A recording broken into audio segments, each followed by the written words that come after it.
This hearing of the Senate Foreign Relations Committee will come to order. We are here today to consider nominees for 5 important positions in North Africa and Central Asia. Mr. Puneet Talwar to be ambassador to Morocco, Joey Hood to be ambassador to Tunisia, Daniel Rosenblum to be ambassador to Kazakhstan, Dr. Jonathan Henick to be ambassador to Uzbekistan, and Lesslie Viguerie to be ambassador to the Kyrgyz Republic. Thank you all for your service, for your willingness to take on these roles, to your families and friends who are here supporting you. We are about to have 2 votes on the floor of the Senate, so I apologize in advance that my ranking member today, Senator Young, and I will each depart in order to keep this confirmation hearing moving and yet allow us to participate in voting on a very important piece of legislation of which Senator Young was the leading Republican. I understand Senator Shaheen will first be introducing nominee Joey Hood. Senator Shaheen, please proceed. Thank you, Mr. Chairman and Ranking Member Young. I'm delighted to be here this morning to introduce Joey Hood to this committee and want to congratulate all of the nominees who are here this morning and thank them all for their service to the country. But my primary reason for being here this morning is to introduce Mr. Hood, who is a career member of the Foreign Service. He joined the State Department in 1998, and for the last 25 years, he has worked diligently to advance U.S. interests around the world. Yet throughout his career, Mr. Hood has not shied away from hard problems. He's worked to advance human rights in Eritrea, to support our allies in Afghanistan and Iraq. He's advocated for the Yazidis and the Iraqi Christians as they were being persecuted by ISIS, so he's been willing to take on some difficult challenges. He's also forged strong ties with other countries and facilitated many congressional delegations in their work abroad. In fact, many on this committee, I know, as well as on the Armed Services Committee, may know Mr. Hood from our foreign travel. I had the honor of joining him at the embassy when I was in Iraq in 2019, and he put on a very nice spread for us and really filled us in on what was happening in Iraq at the time. But not only is Mr. Hood a distinguished career Foreign Service officer, he is a native of the great state of New Hampshire. Mr. Hood grew up in Hinsdale, New Hampshire, which is in the western part of our state. His mother drove a school bus and served as a substitute teacher, and his father worked for the post office in Vermont for 40 years. He still owns a home in Keene, and his children have joined the storied New Hampshire tradition of going to summer camp at Stonewall Farm and Camp Dakota, and I'm delighted to also this morning be able to welcome his wife, Anna, and his children, Fiona and Henry, who are both staying in New Hampshire. And as someone who has dedicated his life to serving the United States abroad, who has made the sacrifices that come with such service, I am so honored that he still considers New Hampshire his home and that he's raised a family who considers themselves Granite Staters. So I urge this committee to swiftly move his nomination forward, as well as the nominations of all of those people we're hearing from this morning. I look forward to continuing to work with him in his new role as ambassador to Tunisia once we do. So thank you very much, Mr. Chairman. Thank you, Senator Shaheen. I will make a brief opening statement regarding each of the 5 nominees, then turn to my ranking member, Senator Young, for his opening statement. Then we will turn to each of you in turn for your opening statements. Mr. Talwar, it's a pleasure chairing your confirmation hearing to serve as U.S. Ambassador to Morocco. Our work together has been a highlight of my public service over many years. Your service as Assistant Secretary of State for Political Military Affairs makes you very well suited for serving in one of our most important regional security partners, and I look forward to hearing what your priorities will be for the U.S.-Morocco relationship if confirmed. Mr. Hood, a Granite Stater, you've been nominated at a critical moment for Tunisia, which is facing systemic attempts to dismantle its fledgling democracy, the shuttering of the parliament, the firing of judges, and the series of constitutional changes consolidating presidential authority gravely concern me. You have, as Senator Shaheen just referenced, an impressive record of service, including as Principal Deputy Assistant Secretary for Near Eastern Affairs, and I look forward to hearing how you will respond to democratic backsliding in Tunisia if confirmed. We also have 3 nominees before us for critical Central Asian countries at the crossroads of influence by China and Russia. If I could, Ambassador Rosenblum, I welcome your nomination, your previous experience as ambassador to Uzbekistan. I look forward to hearing how you will help Kazakhstan, the region's largest economy, reduce its reliance on Russia. Dr. Henick, I welcome your experience as Deputy Assistant Secretary for South and Central Asian Affairs. Uzbekistan is an important regional leader and distributor of humanitarian aid, including to Afghanistan. I look forward to hearing how you will support Uzbekistan's desired reforms and leadership on humanitarian aid. And finally, Mr. Viguerie, glad to see your nomination for ambassador to the Kyrgyz Republic, which has until recently been known in Central Asia as one of the most democratic countries. And I know your experience as Deputy Assistant Secretary for Central Asia and Pakistan Affairs will be invaluable. Look forward to hearing how each of you will address expanding PRC influence and, in your case, a faltering commitment to democracy. I'll now turn to my ranking member, Senator Young of Indiana. Thank you, Mr. Chairman. I too want to thank our 5 nominees today for their willingness and, in some cases, their continued willingness to serve the United States in these important positions. I look forward to hearing from all our nominees today and how they will advance American leadership and interests in these countries. Russia's invasion of Ukraine and our collective response have damaged its economy and demonstrated to its neighbors that it cannot be trusted nor depended upon. China's domestic COVID-19 response has similarly demonstrated its unreliability as an economic partner. The weeks-long lockdown of Shanghai showcases how the Communist Party would prefer to jeopardize its own growth rather than admit failure. Through this, we have a unique opportunity to showcase the value of deepening partnerships with the United States and our allies and resisting the draw of these authoritarian regimes. Now is a crucial moment for the United States to embrace the collective capabilities of our allies and partners as we turn our attention to strategic great power competition. If we want to succeed in this competition, we must find the best way forward to balance our interests while remaining the partner of choice for those around the globe. Unlike in years past, these countries have options for economic and security partnerships. In the case of Morocco, we have a continued partner looking to us, and we make good on our as we make good on our commitments. I also hope to hear how we can build upon the success of the Abraham Accords and deepen ties between Morocco and Israel, in addition to the United States. In Tunisia, the world is waiting to see the path it will take, as well as the impact on its people and fledgling democratic institutions. In the case of our Central Asian partners, Russia's unprovoked aggression has prompted a wholesale reassessment of each country's relationships with their neighbors and beyond. Our task must be to enforce and uphold our standards while recognizing unattainable goals may drive our would-be partners to yield to the siren song of Chinese and Russian influence. We cannot ignore the need to advance our diplomatic and humanitarian priorities. And if our policy actions drive our partners into the arms of Russia and China, we will be undercutting these very priorities. Our witnesses will be approaching all of these challenges from different perspectives, and I look forward to hearing their views on this conversation. Thank you again to our nominees for their willingness to serve the United States and their respective roles. I look forward to our discussion this morning. Mr. Chairman? Thank you, Senator Young. We will now hear from each of today's nominees in the order in which they were noticed to this committee. Please keep your opening remarks to no more than 5 minutes. Your written testimonies will be submitted in full to the record. First up would be Mr. Puneet Talwar. Puneet. Thank you, Mr. Chairman, and thank you for the kind words in your introduction. It's been a privilege to know you for so long, and I cherish the time that I was able to spend in your office. And I have to say that your tenure here in the Senate has really been a model of public service, and your cooperation with the ranking member, I think, has set the gold standard for bipartisan cooperation.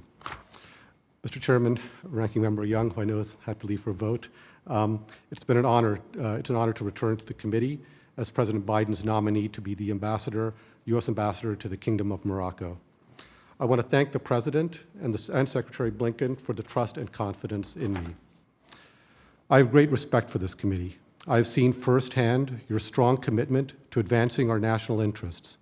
If confirmed, I look forward to consulting closely with you and hopefully welcoming you when you visit. I'm joined today by my wife, Sarosh, and my sons Hadis and Ilyas. My parents, brother, and sister are watching from home. Mr. Chairman, Morocco is a long-standing and valued partner. Indeed, it was the first country to recognize American independence. With its strategic location, Morocco is a bridge between Europe, the Mediterranean, and Africa, regions that are critical to American national security. Morocco is a leader on key regional and global issues. It is at the forefront of efforts to combat terrorism. It has taken bold steps on the climate crisis. Morocco is also dedicated to economic development in Africa, and last week, it hosted the U.S.-Africa Business Summit. I want to highlight Morocco's leadership on peace with Israel. The relationship between the two countries is blossoming. It now spans cooperation on investment, energy, aviation, and many other areas. Morocco was the first Arab country to sign a defense cooperation agreement with Israel. And last week, the Chief of Staff of the Israel Defense Forces made a landmark visit to Morocco. In March, Morocco's foreign minister attended the inaugural meeting of the Negev Forum. The vision of a warm peace that has eluded the region for so long is finally coming into focus thanks to the Abraham Accords and Morocco's growing ties with Israel. If confirmed, I will support translating that vision into tangible improvements in the lives of ordinary people so that we can expand the circle of peace, something which ultimately serves American interests.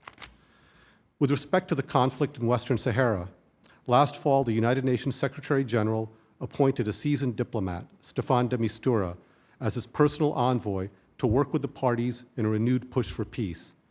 He is someone I have known for many years, and if confirmed, I will support his efforts to promote a just and durable political solution. Domestically, Morocco has an ambitious reform and development agenda that emphasizes expanding the private sector. If confirmed, I will support Morocco's reform program, and I will strongly advocate for American exports. I will also support the advancement of human rights. Mr. Chairman, I've been immersed in policy toward this region for 30 years. My formative years were spent in this very room on the benches behind you. I built on that experience at the National Security Council and in a senior diplomatic position as Assistant Secretary of State for Political Military Affairs. These roles have given me a reservoir of directly relevant experience to draw upon should I be confirmed. I'd like to close with a few words about my family. I could not have made it this far were it not for the unconditional support and love of my wife, Sarosh, who steadfastly supported me through the long hours I've logged in public service. She did that even as she pursued her own career and raised the two fine gentlemen you see behind me. This is also an especially meaningful moment for my parents. It's the culmination of a journey that began 60 years ago when they took a leap of faith and left India for America with little more than their dreams. They sacrificed and endured a great deal so that my brother, sister, and I would have opportunities they never had. We are forever grateful to them. Thank you, and I look forward to your questions. Thank you, Mr. Talwar. Next, Dr. Henick.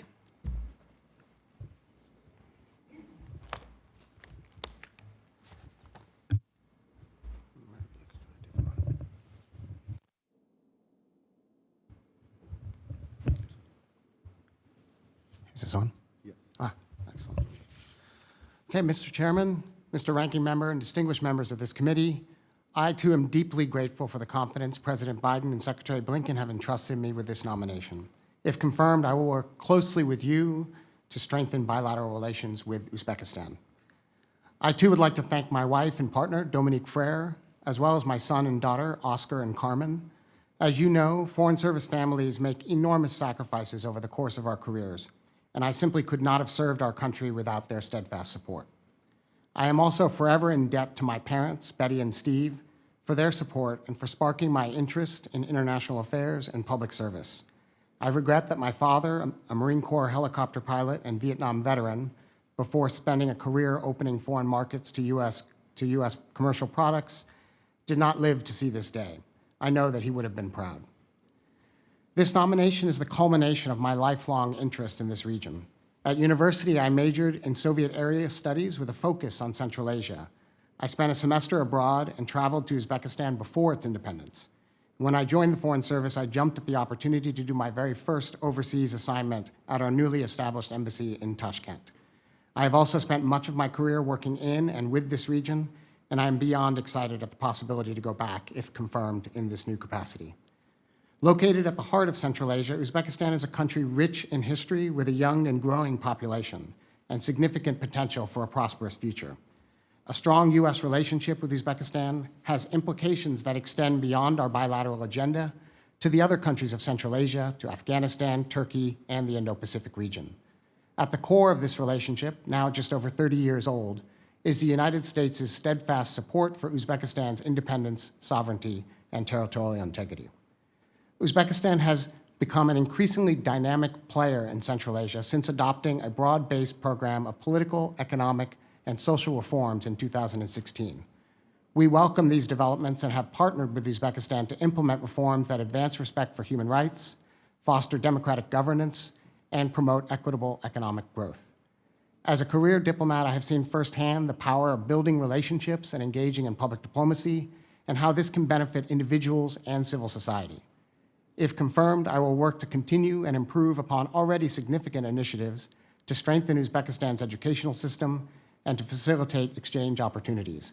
These impressive efforts are a testament to the strengthening bilateral relationship between the United States and Uzbekistan. I will also work to expand and deepen our cooperation with the government of Uzbekistan to stay the course on reforms.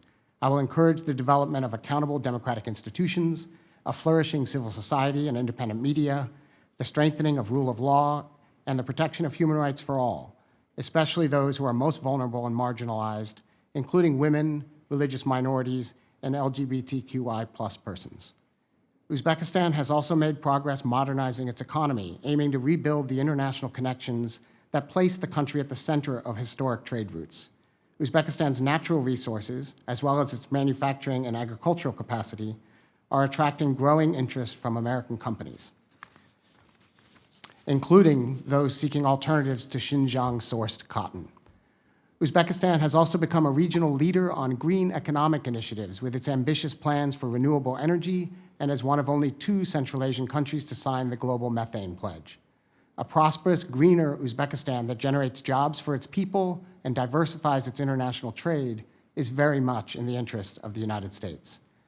As the government continues its preparations for accession to the World Trade Organization, I will underscore the importance of improving the investment climate and institutionalizing international labor standards. I will also prioritize the expansion of the U.S. security partnership. Uzbekistan has long been an important partner in supporting Afghanistan's stability, and if confirmed, I look forward to strengthening bilateral and regional security cooperation, including on law enforcement matters, border security, and counterterrorism. Finally, I would endeavor to foster an inclusive work environment at our embassy, consistent with the administration's and this committee's vision of a State Department workforce that values collegiality, teamwork, and respect. The diversity of the American people is our greatest strength, and it is important that U.S. embassies model that diversity, especially in places like Uzbekistan, where our values are not widely understood, or worse, are actively misrepresented by malign actors. If confirmed, I will seek to advance U.S. interests and enhance our strategic partnership with Uzbekistan by strengthening our bilateral security, people-to-people ties, economic ties, and promoting the democratic values that we share. Thank you again for the opportunity to appear here today. I welcome your questions. Thank you. Mr. Viguerie.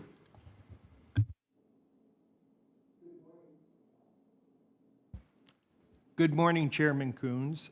I'm grateful to have the opportunity to speak with you today, and thank you for considering my nomination to serve as U.S. Ambassador to the Kyrgyz Republic. I'd like to start by thanking my family, my wife, Catherine, who's here with me today, and my 3 children, William, George, and Clara. They've been my support through hardship posts, lengthy periods of separation, and frequent moves. They've also shared with me the honor of serving our country abroad, an honor for which I've always been deeply grateful. I'd also like to thank all the friends and colleagues who have supported me over my 30-year career in the Foreign Service. Their examples showed me the best aspects of leadership, including the importance of building strong teams and morale, valuing diversity, and mentoring the next generation of U.S. diplomats. These values guide me today, and if confirmed, I will have no higher priority than the safety and security of the embassy community. The United States and the Kyrgyz Republic recently marked 30 years of diplomatic relations. Much has happened in this time. The United States has been a strong partner to the Kyrgyz Republic from the beginning, providing generous support, including more than $10.4 million in COVID-related aid during the pandemic. U.S. assistance helped Kyrgyz efforts to develop the country's democratic institutions, its vibrant civil society, and its independent media. Since 1993, we've supported the American University of Central Asia, where tens of thousands of the region's best and brightest have received U.S.-accredited degrees. If confirmed, I will work to build on the progress of the last 3 decades and ensure that our relationship fulfills its potential. The United States and the Kyrgyz Republic share many goals and a mutual interest in working together to achieve them. The Kyrgyz Republic has stated its commitment to fighting corruption and organized crime. In this effort, it will find no better partner than the United States. We hope to strengthen security cooperation to address challenges such as disaster preparedness and countering transnational threats. The United States is committed to supporting Kyrgyz economic resilience, connectivity, and diversification beyond its traditional partners by developing the country's knowledge economy, in which a thriving IT sector drives job creation and connection to the global economy. The Kyrgyz Republic has demonstrated environmental leadership in Central Asia as the first in the region to join the Global Methane Pledge. The United States is also committed to supporting human rights and democratic institutions in the Kyrgyz Republic. Kyrgyzstan has a unique record in this region. We're proud of our longstanding support for the Kyrgyz Republic's energetic civil society and its efforts to build accountable democratic institutions and strengthen the rule of law. It is critical that Kyrgyz leadership safeguards the gains made over the last 30 years and upholds media freedom, elevates the role of civil society, protects the human rights of all its people, including members of all minority groups, and strengthens judicial independence. If confirmed, I will advocate for Kyrgyz civil society and speak out against erosion of democratic governance, corruption, and threats to freedom of speech and association, in accordance with the values we share with the Kyrgyz people. For 30 years, the United States has stressed our support for the sovereignty, independence, and territorial integrity of the Kyrgyz Republic. If confirmed, I will emphasize the importance of holding Russia to account for its aggression in Ukraine, including the enforcement of sanctions on Russia. I will also advocate for Kyrgyz leadership to promote accountability for the PRC's use of forced labor, as well as its genocide and crimes against humanity against Uyghurs and members of other ethnic and religious minority groups, including ethnic Kyrgyz in Xinjiang. Mr. Chairman, there's ample potential in the U.S.-Kyrgyz bilateral relationship. If confirmed, I look forward to partnering with this committee and Congress to reinvigorate our ties and achieve mutual objectives that benefit not only our 2 countries, but the whole of Central Asia. Thank you again for considering my nomination, and I look forward to answering any questions you might have. Thank you, Mr. Viguerie. Ambassador Rosenblum.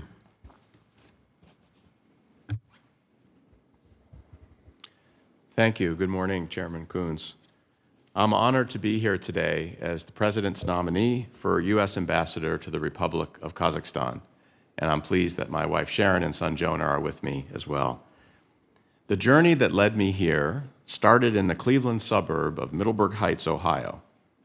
My mother was a teacher who modeled the values of respect, empathy, and tolerance.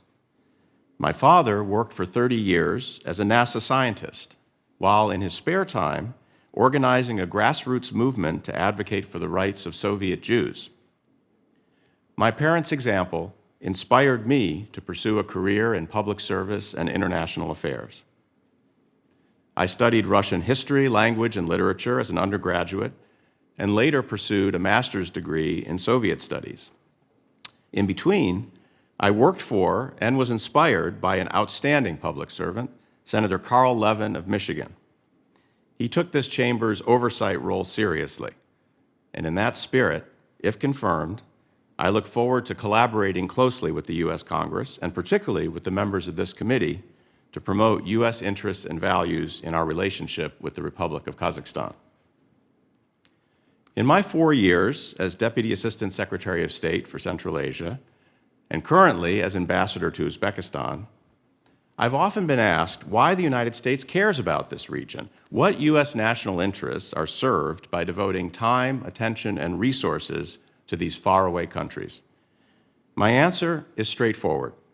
We care because what happens there directly affects the security of the United States and its citizens. We want these countries to develop as stable, prosperous, and friendly U.S. partners because we know that if they don't, we will pay the price here at home. At the same time, it is not in our long-term security or economic interest for a single power to dominate this region. We are much better off having mutually beneficial relations with a diverse group of sovereign countries, both big and small, in Eurasia and Central Asia. Now, the government and people of Kazakhstan have appreciated America's steadfast support for their independent sovereignty and territorial integrity since 1991. My goal, if confirmed, will be to partner with the government and people of Kazakhstan to ensure that they remain free to determine their own policies and chart their own future. After centuries under the rule of external powers, and 30-plus years now as citizens of an independent nation, the people of Kazakhstan understand full well why the principles of sovereignty and territorial integrity are critical to the maintenance of a stable international order. If confirmed, I will emphasize the importance of holding Russia accountable for its aggression against Ukraine.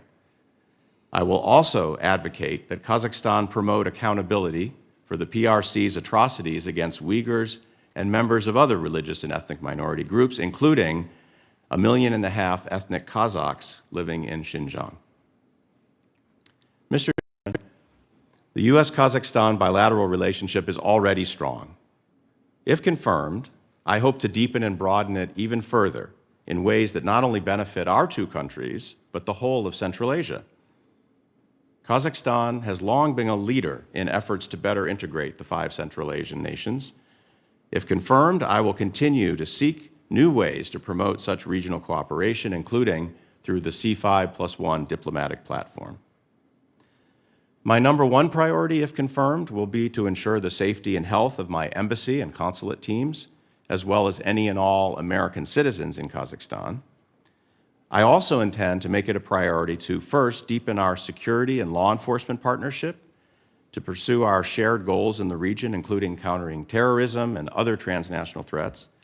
Second, to encourage Kazakhstan to implement the sweeping reforms it initiated in the wake of serious civil unrest in January. It's critical that Kazakhstan's leadership live up to its pledges to uphold media freedom, elevate the role of civil society, strengthen judicial independence, and protect the fundamental rights and freedoms of all its people. And third, to increase people-to-people interactions and expand our economic, educational, scientific, and cultural ties. Nothing will help solidify the foundations of U.S.-Kazakhstani partnership more than creating strong connections between the people of our two nations. Mr. Chairman, if confirmed, I pledge to work closely with you to support America's growing strategic partnership with Kazakhstan. Thank you very much, Ambassador Rosenblum. Mr. Hood.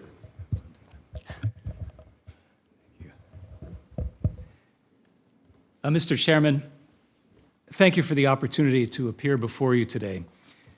I want to thank Senator Shaheen for that wonderful introduction. I'm honored by President Biden's and Secretary Blinken's trust in me and by the support of my wife, Ann, and children, Fiona and Henry. If confirmed, my most important priority as ambassador would be the safety and security of Americans living in and visiting Tunisia. My next priority would be to help put Tunisia on a more stable and prosperous trajectory. A long-standing U.S. partner and major non-NATO ally, Tunisia now finds itself suffering the global repercussions of Putin's brutal aggression in Ukraine, grappling with rising food prices and spiking energy prices. Putin's war of choice has exacerbated Tunisia's economic crisis, and quick action is needed to reverse this trajectory. If confirmed, I would promote a vision of inclusive and open economic growth. The government is negotiating an agreement with the IMF, and this could be a step toward reforms that would benefit all Tunisians. Tunisia could also improve its investment climate by focusing on infrastructure and secure technology. If confirmed, I would advocate for U.S. companies to help provide these. As Tunisians grapple with these economic challenges, they've experienced an alarming erosion of democratic norms and fundamental freedoms over the past year, reversing many hard-fought gains since they overthrew a dictator in 2011. President Kais Saied's actions over the past year to suspend democratic governance and consolidate executive power have raised serious questions. The United States, both on our own and in coordination with our group of 7 partners, has advocated for a swift return to democratic governance. We've urged an inclusive democratic reform process, emphasized continued protection of fundamental freedoms, and insisted on respect for judicial independence and rule of law. I'd continue this engagement if confirmed and encourage Tunisia's leaders to rapidly reestablish a democratic government accountable to their people. Tunisians have made clear that their demands for greater economic prosperity must not come at the expense of their hard-won democracy or human rights. I agree with that and ascribe to the administration's view that the U.S.-Tunisia bilateral relationship is strongest when there's a shared commitment to democratic values, human rights, and fundamental freedoms. We continue to review our assistance programs to assure that they align with our values and interests. If confirmed, I would use all tools of U.S. influence to advocate for a return to democratic governance and mitigate Tunisians suffering from Putin's devastating war, economic mismanagement, and political upheaval. Tunisian leaders' recognition that a vibrant civil society as a partner, not an adversary, has been a key reason for its democratic success. Civil society has demonstrated dynamism and resiliency in representing the aims and demands of the Tunisian people. If confirmed, I would continue to support civil society and engage regularly with the government to protect fundamental freedoms. I would also urge that political reforms and parliamentary elections announced for later this year are transparent and inclusive. Amid this political upheaval, I understand that the Tunisian military has remained an apolitical and professional force that reports to civilian leaders. If confirmed, I would work to ensure this remains the case and look for new avenues of collaboration on U.S. security priorities, particularly against global terrorist threats, while further strengthening human rights protections. The normalization of relations with Israel, including through the historic Abraham Accords, has led to greater peace and security in the region and deepened opportunities for expanded economic growth and productivity. If confirmed, I would support further efforts to normalize diplomatic and economic relations with the State of Israel in the region. Thank you, Mr. Ranking Member, members of this committee, for this opportunity. If confirmed, I look forward to leading the team of professionals at our embassy and working with you to advance U.S. interests and strengthen our shared values in Tunisia. I look forward to your questions. Well, I thank all of our nominees for their statements. Mr. Rosenblum, Kazakhstan has been a steadfast partner with the United States on a number of issues, from our use of its spaceport for our astronauts to access the International Space Station, to its commitment to protect our personnel and consulate during political unrest in Almaty. However, Kazakhstan has thus far taken a neutral stance on Ukraine, declining to support either side in this war of Russian aggression. Kazakhstan's commitment of humanitarian aid to Ukraine, as well as its additional defense spending, indicate anxiety about Russian geopolitical ambitions. This is despite continuing military partnership per media reporting on Kazakhstan's participation in upcoming Russian military exercises. Sir, what steps would you take to encourage Kazakhstan to take more decisive steps to counter Russian aggression? Senator Young, thank you for that question. It's will definitely be at the center of my attention, as it is for all of us now, the effects of the war in Ukraine in the region.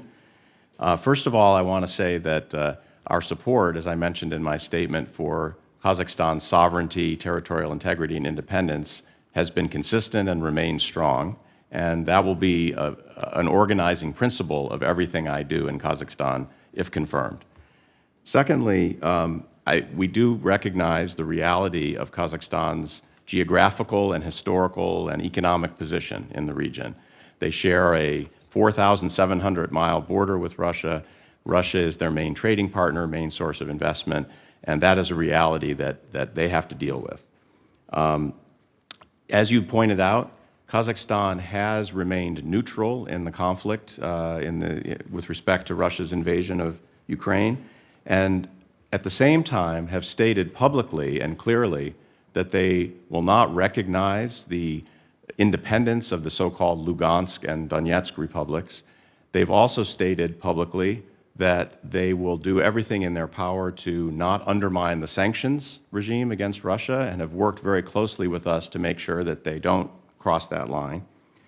And they've also said that they will not support the deployment of any Kazakhstani troops through the Collective Security Treaty Organization, with Russian-led alliance that they belong to, military group. So all of those things we take as positive steps.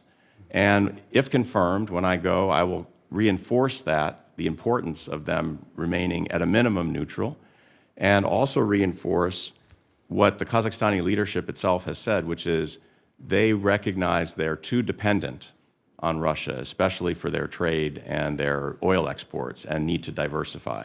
And anything we can do to help them diversify, we will. Well, sir, I think you've done a very good job of contextualizing the diplomatic and economic and other challenges the country faces on account of its geography and history and other factors. So I do think that it's a positive. You laid out many positives, and perhaps that's something we can build on as well as it relates to the situation in Ukraine. How would you ensure further, sir, that Kazakhstan does not fall into China's sphere of influence as it seeks closer ties with other nations? So again, there are realities that Kazakhstan faces with respect to China, and China is a very important source of investment in their oil and gas sector, one of their major trading partners. At the same time, Kazakhstan practices, and they publicly declare, what they call multi-vector diplomacy. And multi-vector to them means that they have to maintain important relationships and mutually beneficial relations with lots of partners, not just Russia, not just China, the United States, Europe. They want all of that to be part of the picture. So if confirmed, my goal would be to help them in their own goal, to reach their own goal of strengthening these other vectors. We can do that in a number of ways, including by promoting a better investment climate in Kazakhstan so that more U.S. investment in business can enter and they can diversify their trading relationships. We can also, with respect to oil in particular, oil and gas, have them diversify from their heavy dependence on that sector of their economy, because it's the oil and gas that especially ties them closely both to Russia and China, both for export routes and, in the case of China, as a customer. So, so there's a number of ways that we can work on that. I'm committed, if confirmed, to doing so. And the important thing, I think, here is that it's the Kazakhstanis' own goal. That is, we are helping them to achieve their own goal of not being overly dependent on their neighbors. Well, thank you much, Mr. Rosenblum. From one stand to another, Mr. Henick, you've been nominated to be our ambassador to Uzbekistan.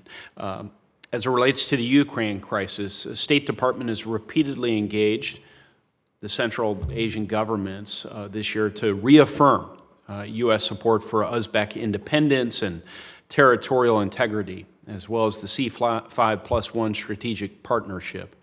Secretary Blinken reiterated the administration's position during Foreign Minister Kamalov, his visit to Washington in March, while also condemning Russia's unprovoked actions in Ukraine.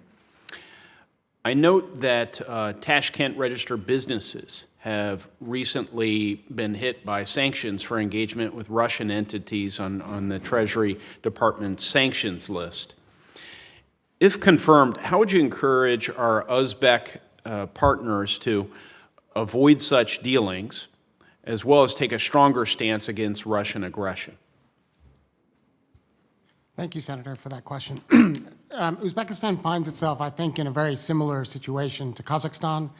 They don't have the luxury of simply being able to, cut off their relationship with Russia, with which Russia remains their largest trading partner, major investor, obviously historical, cultural ties. At the same time, Uzbekistan has proven to be a strong partner of the United States and has been sensitive to the concerns that we have expressed, certainly about Russian aggression. And I think, Senator, as you mentioned in your opening statement, there is a reassessment going on in the region about their relationship with Russia in light of Russia's aggression against Ukraine.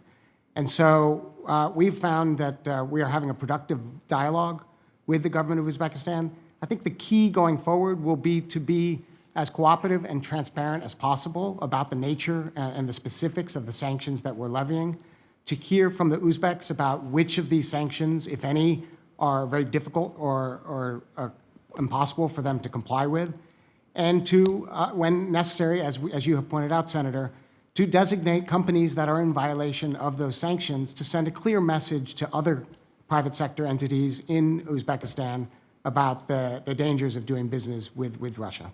Thank you, Senator. Thank you, sir. Mr. Viguerie, COVID-19 and economic sanctions have battered the Russian economy, presenting an opportunity to encourage Central Asian countries to rethink their relationships with Moscow. As their governments warm to the idea of greater regional integration and partnerships with the U.S., the door may also be open to exploitation by other actors, particularly China. How would you characterize the Kyrgyz reaction to U.S. engagement on this issue, particularly as we also call on the host nation to respect human rights and freedom of expression?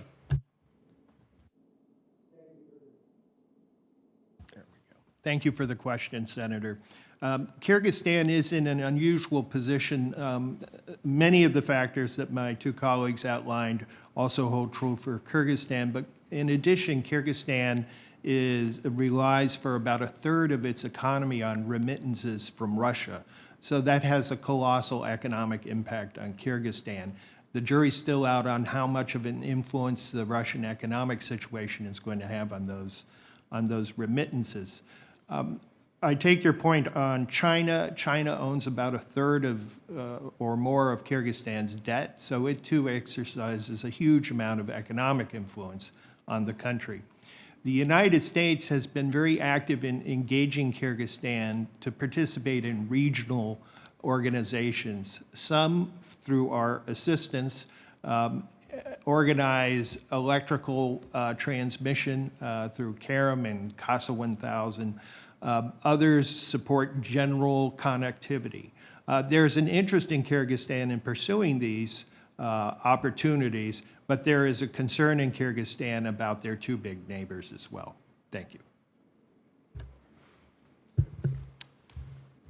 Well, thank you. Thank you to all the nominees who've spoken to these issues. I've learned quite a bit about that region just in your presentations today. So thank you. I'll look forward to, should you be confirmed, to working with all of you on some of these challenges. Mr. Talwar, as you know, I was one of the lead co-sponsors of the Israel Normalization Act to strengthen and expand normalization between Israel and a number of countries in the region, including Morocco.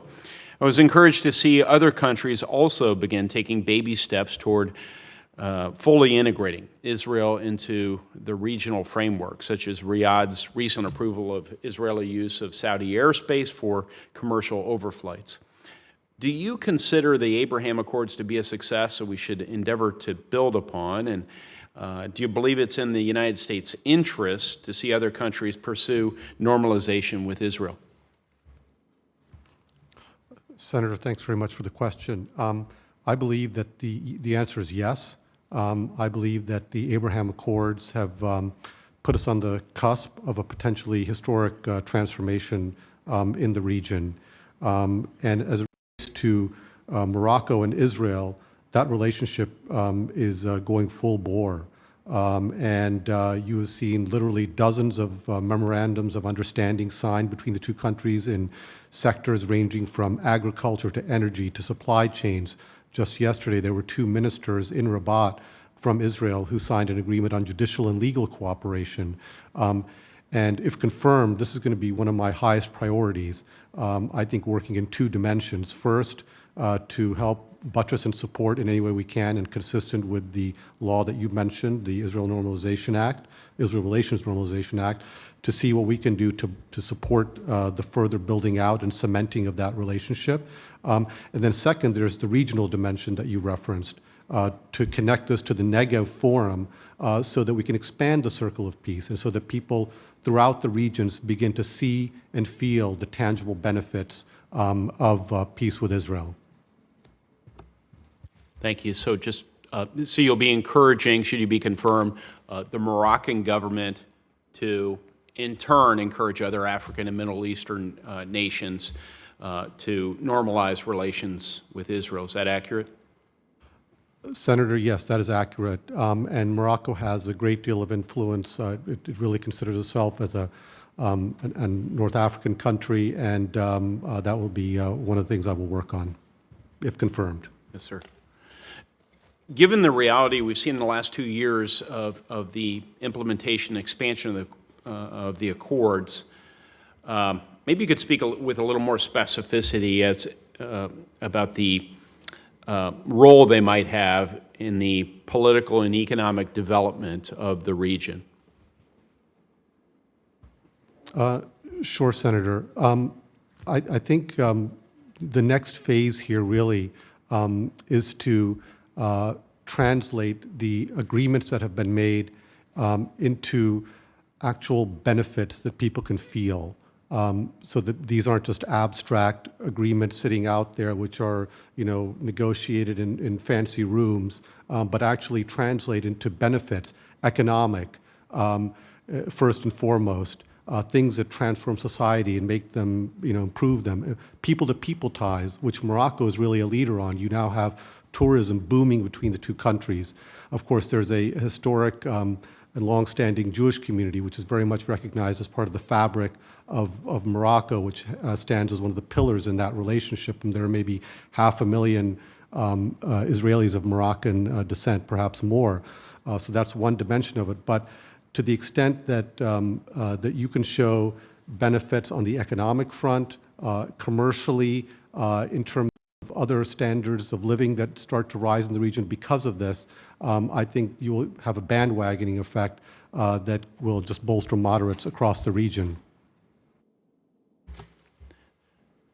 Thank you, sir.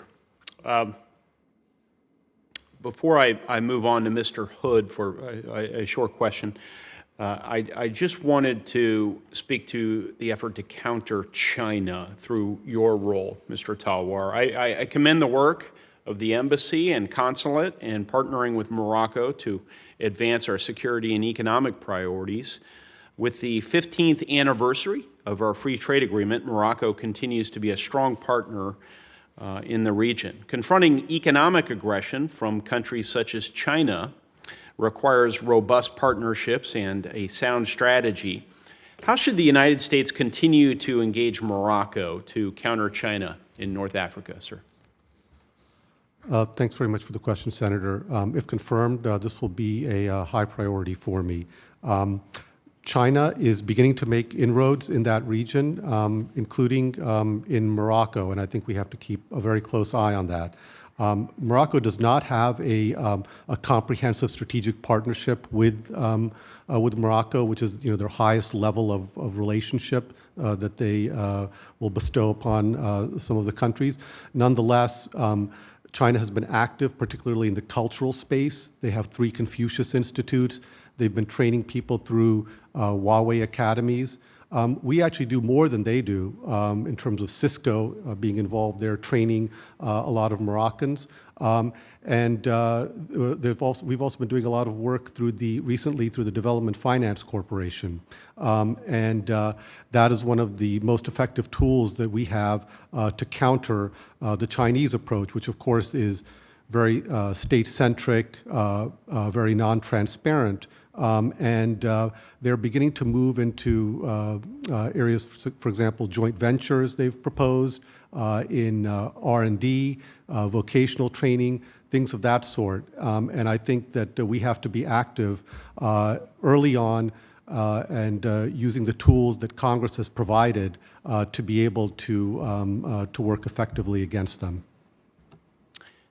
Thank you. I'm glad you mentioned the Development Finance Corporation. I, of course, am in the presence of one of the founding fathers of that effort. That would be Senator Coons for the C-SPAN 2 cameras. I'm also glad you mentioned our private sector partners. So thank you so much. Mr. Hood, just a final question for you, sir.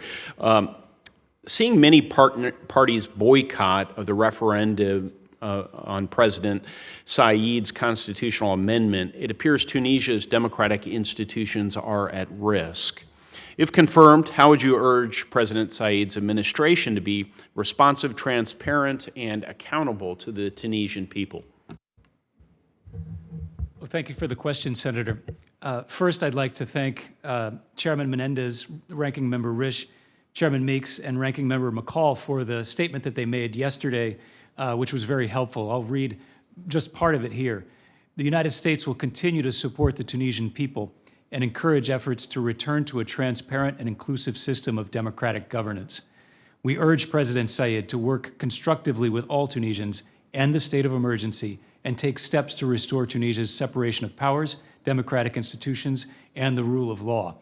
If confirmed, I would continue these efforts, not just through private meetings, but also through our public support to civil society voices. One of the things that's unique about Tunisia in the region is that it has a very vibrant civil society, and I think that's thanks due in large part to support from the United States and from other partners, and we would continue this because the voice of the people ultimately in a democracy, and especially in Tunisia, are the biggest levers on executive power. And so, if confirmed, that's what I would focus on.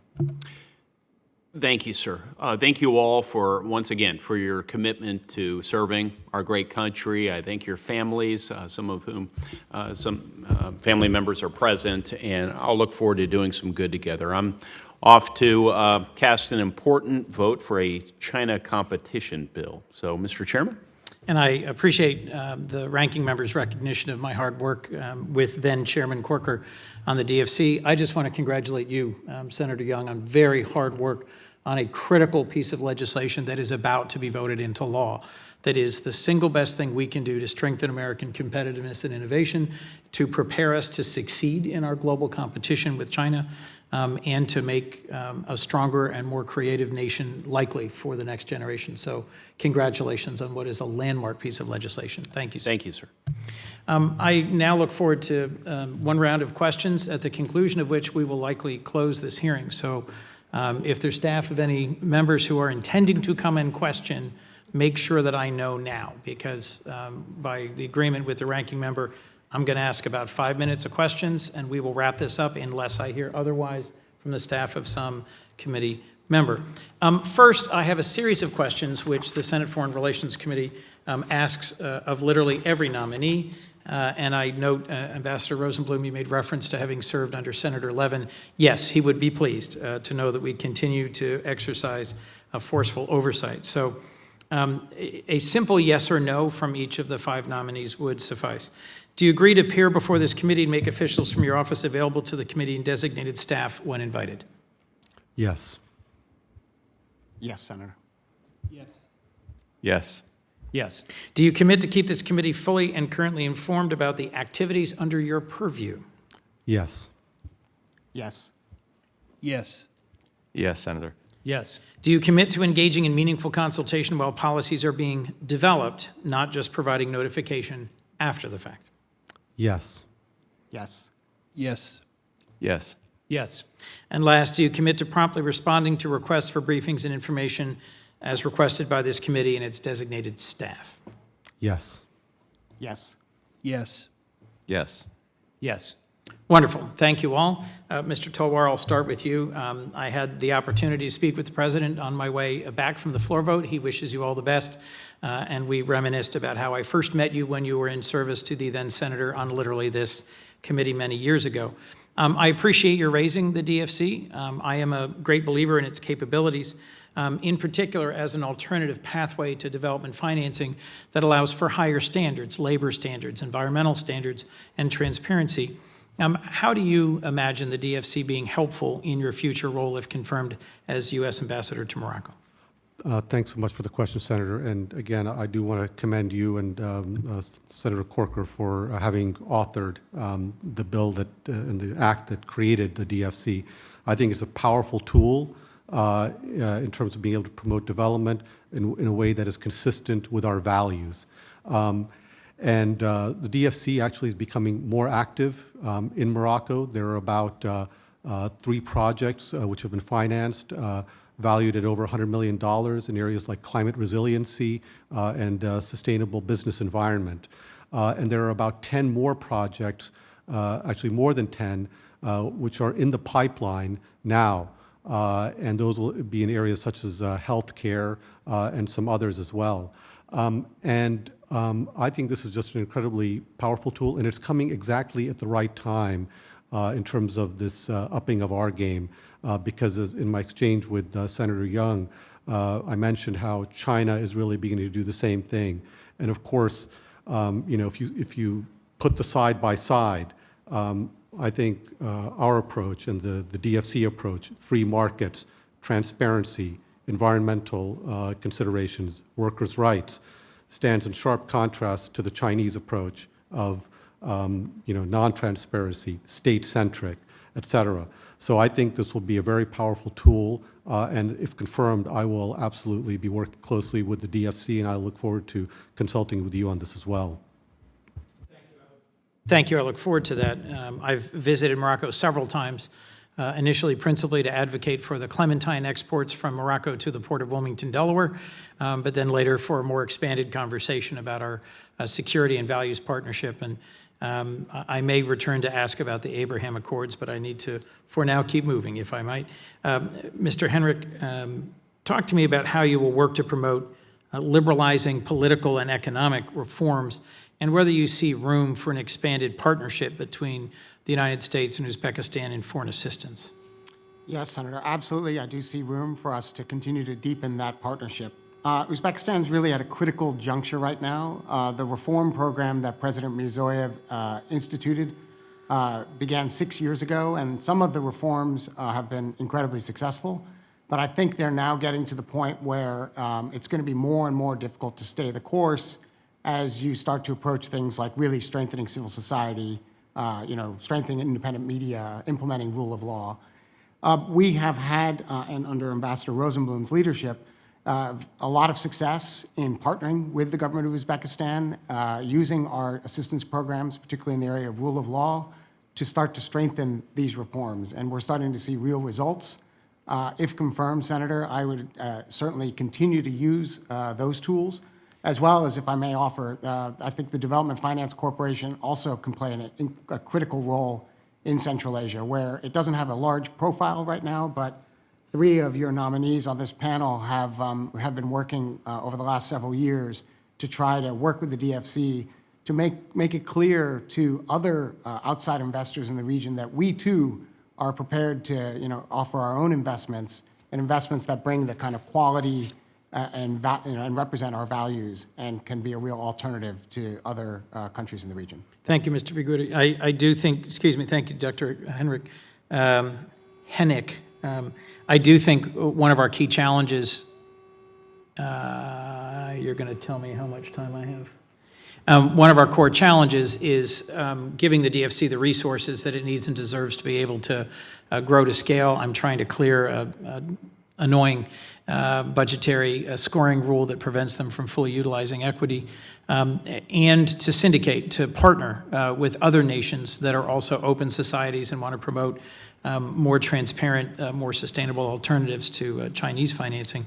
I'd be interested, if I could, Mr. Viguerie, about how you would see our working to provide alternatives to Chinese financing in Kyrgyzstan, but also how do we support a resurgence of democratic governance?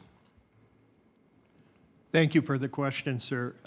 On the question of economic alternatives, I understand the U.S. Embassy has already been focused through assistance on the interesting development of a potential IT sector in Kyrgyzstan, which I think reflects, the growth of this reflects the fact it is a more open society than some of its neighbors. The embassy also has an English language program for professionals, which will also go far to promote this new sector. On the DFC itself, I understand that the embassy has been in contact with Kyrgyz officials. There, the challenge is to find internationally bankable projects that the DFC will be interested in and that the Kyrgyz make available. Obviously, it'll become a large focus for me if confirmed.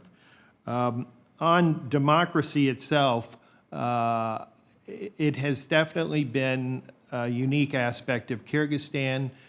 We support it through assistance, through small grants. I think as an ambassador, one of my most important, if confirmed, my most important duties is to promote the expansion of rule of law and anti-corruption in Kyrgyzstan. Thank you. If I might, Ambassador Rosenblum, just continue on that line. How do we use the tools, both support for civil society, advocating for democracy? How do we succeed in holding the Chinese accountable for the gross human rights violations happening in Xinjiang? And how would you advance our relationship with Kazakhstan? I was struck at their hesitancy, their refusal to publicly embrace and endorse Russia's aggression in Ukraine, Russia's annexation attempts, recognition of the so-called independent republics in the Donbass. How would you work to advance these core goals? Senator, thank you for the question. It's an ongoing challenge for Kazakhstan to be where it is, to share these big borders and with China and Russia, and also to be so dependent on them for its trade, its oil exports. I think 80% of Kazakhstan's oil exports transit Russian territory, and the Russians have shown recently, just in recent months, the ability to sort of turn that tap off when they want to. And it sent a very strong message, recognized by President Tokayev of Kazakhstan, who has publicly said, we have to do something to diversify our oil exports and not to rely just on this pipeline. And there are ways that we can support them in these efforts to diversify, to build its relations outside of its Russia and China neighbors. DFC was already mentioned. I think that could also play a role in Kazakhstan as well. Promoting more U.S. investment coming in, encouraging U.S. companies to locate there. Sometimes it's difficult for U.S. companies to compete on price or on the financing terms they can offer. I found this in my service in Uzbekistan repeatedly. We have to make a case, working with the companies, that U.S. companies bring a value that others don't. It's a long-term value, and it pays off in the long term, both in the products they make and the investments they make in people.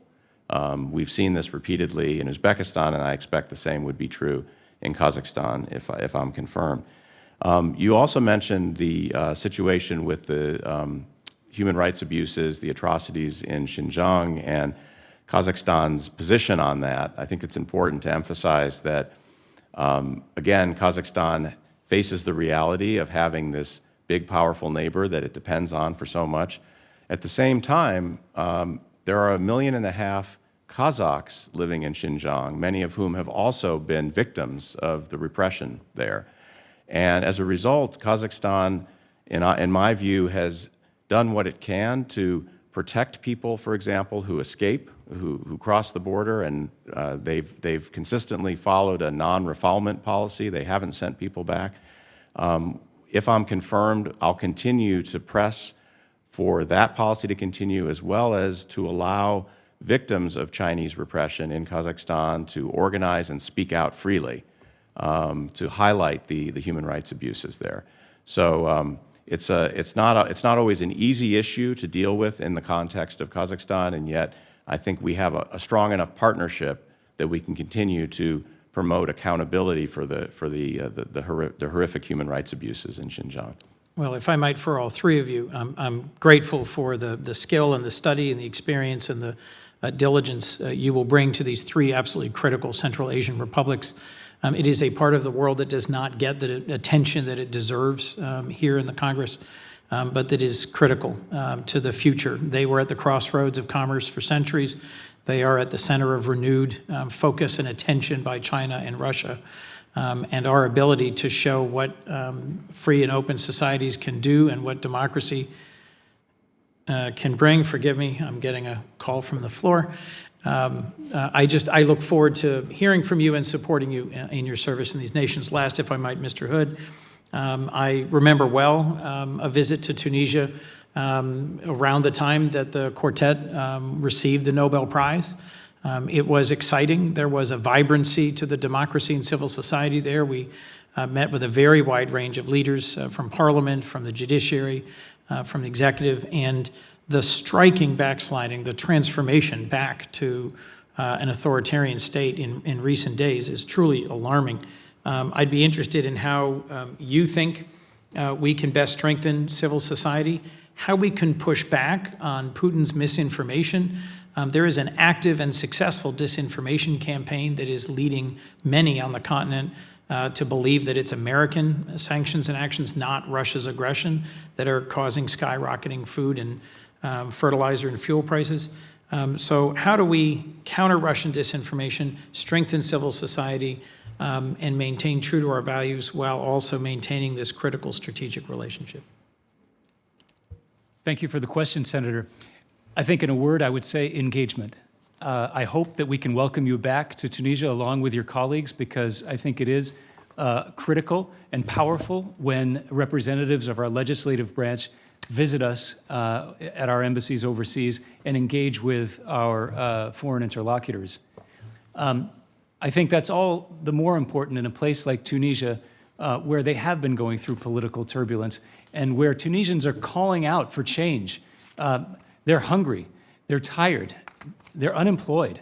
They want their country to have economic prosperity while also having the government protect their fundamental rights. And that's exactly what I'm going to try to help them to do if I'm confirmed, through our engagement, through our assistance programs, that we are shifting to focus more on amplifying the voices of civil society and institutions and organizations that can hold accountable executive power, no matter what the result of the referendum or the legislative elections that are projected for December. With regard to the misinformation, I think we still have a very powerful voice in the United States of America, and so I will use it. I will ask for help from the legislative branch and from other parts of Washington as well, but as well our group of 7 partners that the administration has been working with diligently for the past year to make clear what the world's democracies expect and hope to see in Tunisia, not just for the people, but also for the government. Thank you. Let me make a closing comment, if I might. Every time I have the opportunity to visit one of our embassies overseas, I try to visit with mid-level career foreign service officers, civil servants, foreign nationals who work as part of our embassy teams, and ask for ideas and suggestions for ways that we could make the life of foreign service families in particular, but the lives of all who serve with us as development and diplomacy professionals easier. I do now chair the subcommittee of appropriations that funds the State Department and USAID. This committee will be considering an authorizing bill on August 3rd And there are small but important things. One of the things currently being debated is providing access to the internet as a utility in a way that in countries where it is incredibly expensive to make it available without draining the household resources. Ways that we can have dual career families where they work for different agencies or work in the public sector and private sector more successfully transition from post to post. We talked in a hearing yesterday about the importance of having paid internships to promote diversity within the ranks of the Foreign Service. All of this interests me intensely, and I appreciate that several of you raised that as an ambassador, the safety and the security and the vibrancy of the many people who serve our nation, the posts for which you will, if confirmed, be responsible, encouraged me, because paying attention to the needs of those who dedicate their lives to representing us overseas is an important part, in my view, of your service and of mine. Let me close by thanking Sarosh and Dominique, Catherine, Sharon, and Anne for being here and for supporting your spouses and your families. And if I got this right, and I probably didn't, Harrison, Ilyas, Oscar, Carmen, and I think Fiona and Henry, William, George, and Clara. Many of you cited your parents as inspiration for your taking this step forward. Puneet talking about your parents taking the risk of coming to the United States. Parents who served in our military overseas, parents who are not able to witness this today, but who supported you, and then spouses and children who've been a part of your career of service. Thank you all for what you do to represent our nation in difficult, distant, dangerous parts of the world, and know that all of us in the Senate appreciate your service. The record for this hearing will remain open until tomorrow, the close of business on Thursday, July 28th. So for any staff who are listening, make sure any questions for the record are submitted no later than Thursday. And with that, this confirmation hearing is adjourned.